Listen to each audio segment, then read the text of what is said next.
அனைவருக்கும் வணக்கம். இன்றைக்கி நாம் பார்க்க போகிற வகுப்பு கவிஞர் துரை மாளிரையன் அவர்கள் எழுதிய இறை பேரொளி நபிகள் நாயகம் அருட்காவியம். நபிகள் நாயகத்தை பாட்டுடை தலைவராக கொண்டு தமிழில் வெளிவரும் 9வது காப்பியம் இந்நூல். முகமது நபியை புகழ்ந்து மரபு கவிதையின் நெறி மாறாமல் பாடப்பட்டுள்ள 7வது காப்பியம். கவியரசர் துரை மாளிரையன் படைக்கும் 7வது காப்பியம் என்பது மற்றுமொரு சிறப்பு ஆகும். 21ஆம் நூற்றாண்டில் ஏந்தல் நபியை காப்பிய தலைவனாக கொண்டு பாடப்பட்ட முதல் தமிழ் காப்பியம் இது. இந்து சமயத்தை சார்ந்த ஒருவரால் பாடப்பட்ட மிக பெரும் இஸ்லாமிய தமிழ் இலக்கிய நூல். திருமறையையும் திருநபியையும் எளிமையாகவும் தேர்ந்து தெளிந்து இது பாடப்பட்டுள்ளது. இந்நூலை துரை மாளிரையன் படைத்துள்ளார். இக்காப்பியம் இஸ்லாமிய தமிழ் இலக்கியத்துக்கு மட்டுமல்ல, தமிழ் கூறும் நல்லுலகத்திற்கே கிடைத்திருக்கும் சிறந்த காப்பியம் ஆகும். இக்காப்பியம் புலி புகழ் காண்டம், ஒளி பெறல் காண்டம், புலம் பெயர் காண்டம், களம் புகழ் காண்டம், வான் புகழ் காண்டம் என 5 காண்டங்களையும்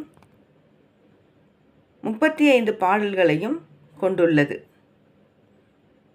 இதில் மொத்த பாடல்கள் 2649 ஆகும்.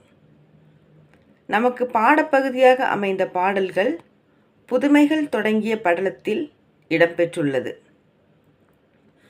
கொடிய விலங்குகளிடம் இருந்து அன்பு செலுத்தும் போது அவை நம்மிடத்து அன்பை காட்டும் என்பதையும், இறைவனின் மெய்மையை உணர்த்தி ஆணவத்தை அகற்றுதல் என்ற விழுமியத்தையும் இந்நூல் உணர்த்துகின்றது.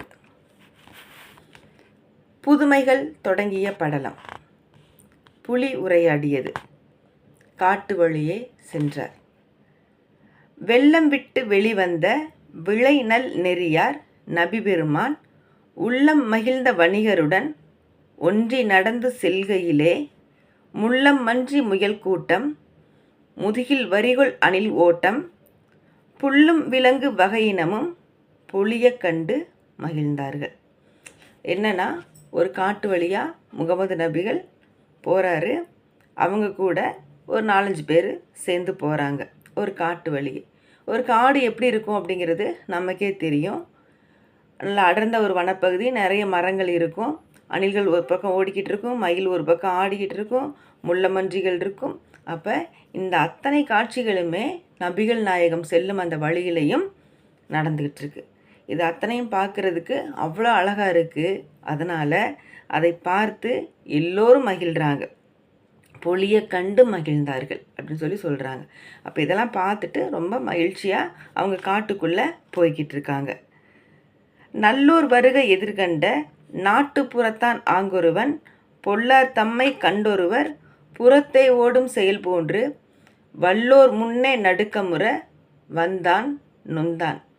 ஐயாவே, எல்லாருக்கும் தான் சொல்கின்றேன், இதற்கு மேல் செல்லாதீர். அப்போ அந்த நேரத்தில் அவங்க முன்னாடி ஒரு நாட்டுப்புறத்தான் வர்றான். இதுக்கு மேலே போகாதீங்க அப்படின்னு சொல்லிட்டு அவங்கள தடுக்கிறான். தடுத்தவன் என்ன சொல்கிறான் அப்படின்னா, முல்லை மலரும் காடே தான் முயலும் மானும் வாழும் தான், எல்லையில்லா மரக்கூட்டம் எங்கும் அடர்த்தி இருளைதான், பல்லை காட்டி குரங்குகளும் பச்சை மரத்தின் கிளையாட்டும், புல்லை மேய்ந்த காட்டெருமை பொறுமையோடும் அசைவோடும். நீங்கள் செல்கிற அந்த காட்டு வழியில் முல்லை மலர் காடு இருக்க தான் செய்யுது, அழகாக தான் இருக்குது, மான் கூட்டம் வாழ்ந்துக்கிட்டு தான் இருக்குது, எங்கே பார்த்தாலும் அடர்ந்த இருள் பகுதியாக இருக்கக்கூடிய மரங்கள் இருந்துக்கிட்டு இருக்கு.